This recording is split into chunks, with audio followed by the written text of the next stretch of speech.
पे near by से आप ट्रेन की टिकट को बुक कर सकते हैं। कैसे, फुल प्रोसेस इस वीडियो में बताऊंगा, पूरा आपको समझाऊंगा, इसलिए वीडियो को पूरा देखना। और हाँ, चैनल पे पहली बार आए हो तो सब्सक्राइब करके बेल आइकन दबा दो, जिसे हम लोग घंटा कहते हैं। इससे क्या होगा कि जितना भी वीडियो मैं डालूंगा आपको नोटिफिकेशन पहुंच जाएगा और आप हर एक वीडियो की मज़े से जानकारी ले सकते हो। पे नियर बाय पे IRCTC मतलब टिकट बुकिंग करने के लिए आपको सबसे पहले वहाँ से IRCTC का एजेंट ID लेना होगा। और वो कैसे लेना होगा, कितना मतलब खर्चा होगा, ये सारी चीज़ बताऊंगा। सबसे पहले आपके वॉलेट पे पैसा होना चाहिए, जो ट्रेड वॉलेट है वो उस पर नहीं, यहाँ पे मेन वॉलेट पे आपका पैसा होना चाहिए, ठीक है। तो सबसे पहले हम लोग चलते हैं यहाँ पे IRCTC कितना रुपये लगेंगे ये भी मैं बताऊँगा। तो ये लाइव प्रूफ आपको इस वीडियो में मिल जाएगा। तो यहाँ पे सबसे पहले please complete onboarding process to book train ticket. Okay पे क्लिक कर देते हैं और हम लोग यहाँ पे पूरा प्रोसेस करते हैं। तो 3 स्टेप में ये IRCTC क्रेडिट ID मिल जाएंगे और वो भी इजी स्टेप बताया जा रहा है। Enter detail, upload document, verify and पे, ठीक। और यहाँ पे कमीशन स्ट्रक्चर भी दिया हुआ है, जिससे कि आपको मतलब कमीशन स्ट्रक्चर में मिलेंगे 20 रुपये एक टिकट बुकिंग करने के लिए रिटेलर को, और AC टिकट अगर बुकिंग करते हैं तो 40 रुपये मिलेंगे। यहाँ पे लिखा हुआ है, आप लोग अपने पोर्टल में भी देख सकते हो, ठीक। तो यहाँ पे वन टाइम मतलब एक ही बार पेमेंट लगेंगे और 2200 रुपये लगेंगे आपको। तो यहाँ पे क्रेडिट ID पे आपको क्लिक करना है। सबसे पहले याद रखना कि मेन वॉलेट पे 2200 रुपये आपका होगा तभी ID बनेगा, ठीक।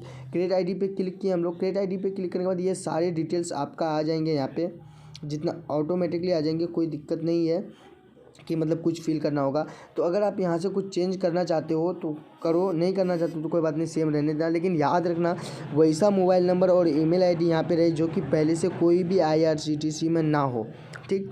पहले से कोई दूसरे IRCTC में नहीं होना चाहिए, वही मोबाइल नंबर और Gmail ID देना, ठीक। तो मेरा किसी में नहीं है ये, तो हम लोग नेक्स्ट पे क्लिक करेंगे। नेक्स्ट पे क्लिक करने के बाद यहाँ पे मांग रहा है मतलब पैन कार्ड का इमेज, वो भी मैक्सिमम 5 MB मतलब 5 MB से कम होना चाहिए, ठीक। तो यहाँ से चल के हम लोग पैन कार्ड डाल देते हैं, ठीक। तो मैं पैन कार्ड डाल दिया। उसके बाद यहाँ पे आधार कार्ड भी डाल देना है आपको, आधार कार्ड भी मैं डाल दिया। उसके बाद शॉप एड्रेस प्रूफ देना है, ये भी आपको एक शॉप का फ़ोटो करके देना है। उसके बाद यहाँ पे आधार ऑप्शनल है, XML फाइल ये दे भी सकते हो, नहीं भी दे सकते हो, कोई ज़रूरी नहीं है। उसके बाद आपको क्या करना है, फाइल RSP, ठीक।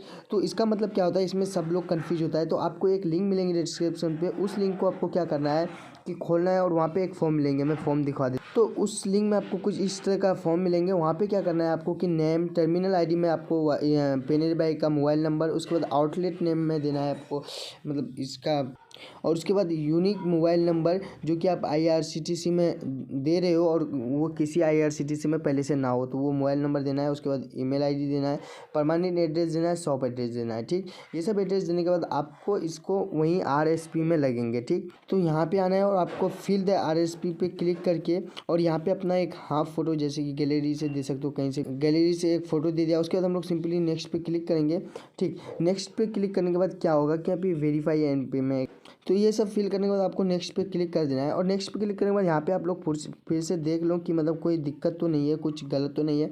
लेकिन यहाँ पे नोट पे एक दिया है कि mobile number, email ID IRCTC registration should know B use any other logins of IRCTC website, मतलब ऐसा मोबाइल नंबर और Gmail ID देना है जो कि आप इससे पहले कहीं भी नहीं दिए हो। दूसरा नंबर में दिया है Aadhaar XML upload to provide for the DSC token online processing, ठीक। तीसरा है please make sure your mobile number is no link to your Aadhaar number for the rail activation to happen. तो यहाँ पे ये सब देने के बाद आपको कम्प्लीटली आपका हो चुका है, मैं बता दिया। आपको सिंपली यहाँ पे क्लिक कर देना है।